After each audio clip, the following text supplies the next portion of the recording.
Hello, Nick here and welcome back to RetroBreak. In today's episode, I asked you guys the question, what were some of your favourite announcements from E3 this year?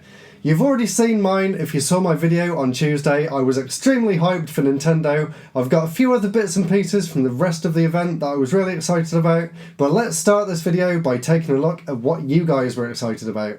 So the first one we've got here is Corbel, or M34, and he says, Switcher 3. The Witcher 3 on the Switch. What an amazing announcement that was. A game that not many people actually thought was possible to be on the Switch, so it's very exciting to see that one coming out. I know the graphics have been downgraded a little bit, but what can you expect? And they did actually announce that the entire game is going to fit on one 32 gig Switch card, apparently. I think it's 32 gig anyway. Even so, what an amazing achievement for the team to manage to fit all the game, all the DLC, all the expansions on one tiny little Switch cartridge. It's just magic, honestly. And now we have, and I'm sorry if I butcher any of these names or Twitter handles because I've got no idea how to pronounce some of these, so here we go. Don't be mad at me if I got this wrong. From Marjorie Sakuragi. That's probably way off, so please let me know in the comments how badly I pronounced that then. They're excited about a lot of games, a lot of the same games that I'm excited about actually. Fire Emblem Three Houses, like I said in my last video, I'm not a huge Fire Emblem fan, but I want to be, so I will be picking this one up and I'm really looking forward to giving it a go.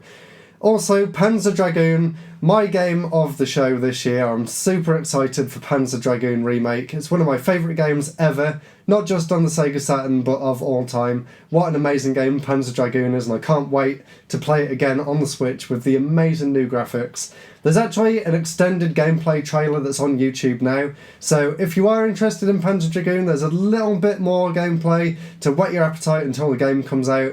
Hopefully later this year, I'm not entirely sure.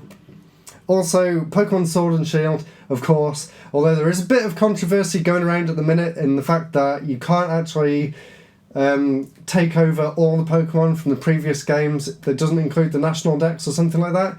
It doesn't really bother me personally, and I'd rather get a Pokemon game this year than wait another year or two for Game Freak to be able to put all the other Pokemon into the game. But I know some people are a little bit upset about that, but don't let it bother you, it's still going to be a great game. Trials of Mana, another game that I was super excited about. I watched Nintendo Treehouse yesterday and they actually went into a lot more depth on the game and I think it looks absolutely fantastic. I'm talking about the remake and the English version of the original there. Collection of Mana, of course, there you go, the English version of the original. And Animal Crossing, of course, a lot of people are very excited about Animal Crossing. Next one here is Nick Bandicoot on Twitter, and his favourite announcements were Final Fantasy VII, which is on a lot of people's lists as well. I think Square Enix did an amazing job with this remake. It looks like it's perfect, to be honest. I'm a big fan of the original on the PlayStation 1 and I can't wait to play it again on the PlayStation 4. It looks phenomenal, it really does. As well as that, Phantasy Star Online 2, which I was excited about until I found out that it's not going to be coming out in the UK or Europe.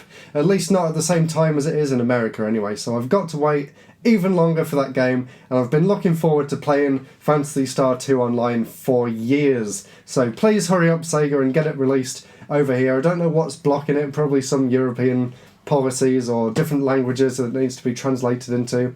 So fingers crossed it doesn't take too much longer to come out. I'm very much looking forward to it. And once again, Panzer Dragoon, everyone's super excited about that, of course. Animal Crossing, Mana Collection, and the first mention here of the Breath of the Wild sequel, which looks amazing.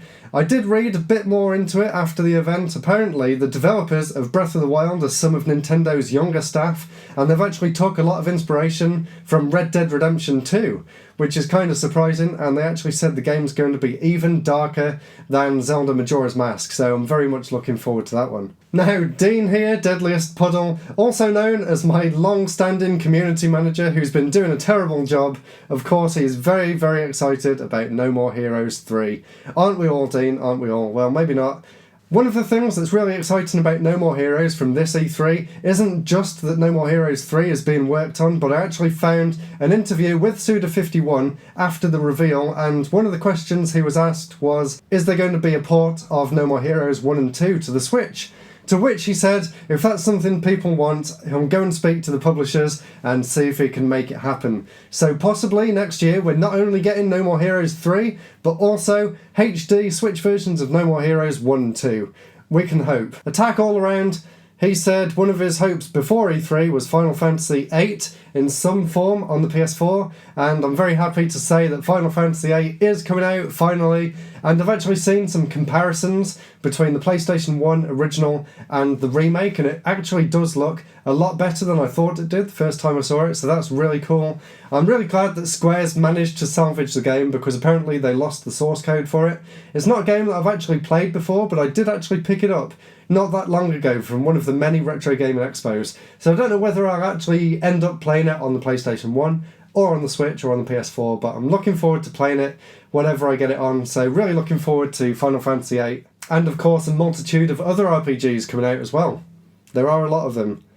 Now, Game Genie had a lot of things he's very excited about, starting with Outer Worlds. These are from the Xbox conference. Outer Worlds, Cyberpunk 2077, of course, although I think the main thing about that reveal was the fact that Keanu Reeves came on stage and shouted to someone in the crowd, "You're breathtaking."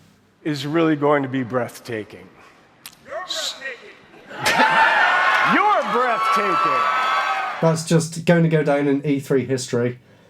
Battletoads looks really cool. It's great to see Rare doing something that isn't Sea of Thieves.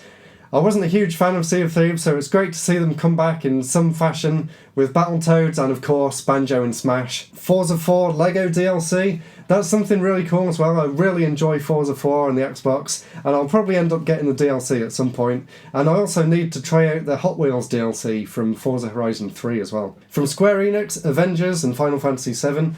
Avengers is a game that I haven't touched on yet, but from what I can tell from the trailers, it's going to be a really good game. I'm a fan of the movie, so I would really like to play that in game form. If it's anything like Kingdom Hearts, it's going to be really fun to play. And Devolver Digital, funny as hell. It really is. It's one of my highlights of E3 every year for the past few years. They just do the wackiest conferences. The games may not be super exciting for me, but it's definitely exciting to watch whatever Devolver Digital has cooked up for that year. Insane stuff. And from Bethesda, Doom Eternal. I don't really know too much about Doom, but I do know that a lot of people are very excited about Doom Eternal, and it's coming to the Switch as well, so hooray, more games on the Switch. And then we have Johnny Lamotte, if I pronounced that right. Like I said, I'm sorry if I get any of these names horribly wrong. He says, for me, it's got to be Nintendo, Banjo in Smash, New Panzer Dragoon, Animal Crossing, Breath of the Wild. Basically, go and watch my video on Tuesday to see my thoughts and reactions for all of those announcements. Nintendo just completely smashed it out of the park this year. Brilliant E3 for them. And we've got a few more replies now on another tweet that I put out this morning. I wasn't expecting this many replies, so this entire video has just turned into sort of a RetroBreak community video. So we've got Chris Walden here, Yuri Chris. Never really known how to pronounce that, but I do see it all the time, so let me know in the comments how I'm supposed to pronounce that username. Yuri Kairis. Let me know down below, I have no idea.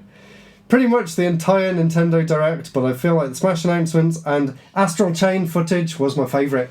Yes, I'm very... Oh whoa, my cat just is causing havoc. Here he is, he's causing havoc over there by the window. I've locked him in the room while I'm doing this episode. So, if anyone doesn't know, this is Taito. Say hello. Meow. Right, I'm going to go and put him down and carry on with this video. Before I was rudely interrupted by Taito, I was saying how excited I am for Astral Chain. I watched the Treehouse yesterday and saw a bit more footage from Astral Chain, and I still think the game looks absolutely fantastic. I love the style, I love Platinum games in general, so I really can't wait for that game to come out. And it's only out in a few short months as well, so really looking forward to it. Outside of that, pleasantly surprised by Watch Dogs London Edition. Yeah, I was really surprised as well. I actually thought at the beginning of that trailer that we were going to see Zombie U2, but of course that's never going to happen because Zombie U1 didn't do very well, unfortunately. But it's really cool to see another game set in the UK, and Watch Dogs seems like a really interesting concept. And of course, people are very excited about the fact that you can play as an old lady for some reason. That seems to be the most important thing about Watch Dogs 2. Whatever Ghostwire Tokyo ends up being, I hear it's spooky. It's spooky. That was just a really cute reveal. That girl was so funny before they showed the game off at Bethesda's conference. Looks like a really interesting game. I'm a big fan of Tango Gameworks. I loved the first two Evil Within games, and I'm really looking forward to seeing what they've come up with for Ghostwire Tokyo. There's really not a lot to go on at the minute, but I'm sure it's going to be great if it's anything like the other two games they've worked on. Wow, still got a lot more to go through. Thank you so much for all this. It's great to hear your guys' thoughts and opinions on the conference and all the things you're looking forward to. So we've got Curious Crossplay, or Revi Anime's Ass, at the moment on Twitter. That's changed since I last saw your name. He says, I'm very much interested in the new Star Wars game, and then they revealed Saw Gerrera, and I was like, sold. I'm sorry guys, I have no idea about Star Wars, so I don't know who Saw Gerrera is, if that is a real thing. So please let me know in the comments below, and please don't attack me because I don't know much about Star Wars. I know I need to watch them.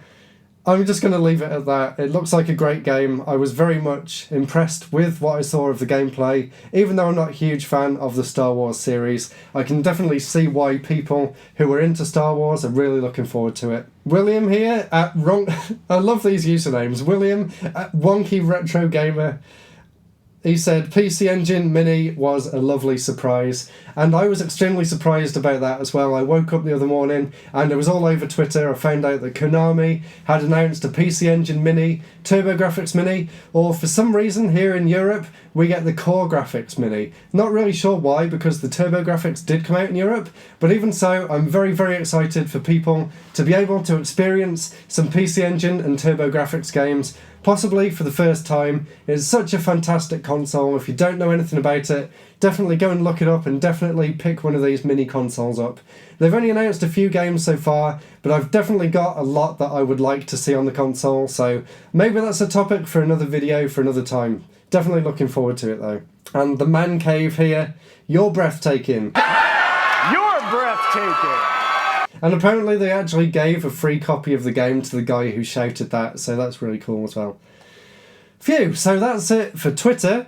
I did also ask the same question on YouTube in the community section, so I've got a few replies on here, and then one more from my Discord server as well, and then I'll wrap this video up. So, from YouTube itself, Greg Cord said Ghostwire Tokyo. I've already mentioned that, but yes, it does seem like a really cool game. Lucky Hit said Panzer-Dragoon, Circuit Superstars, and Skatebird. I've got no idea what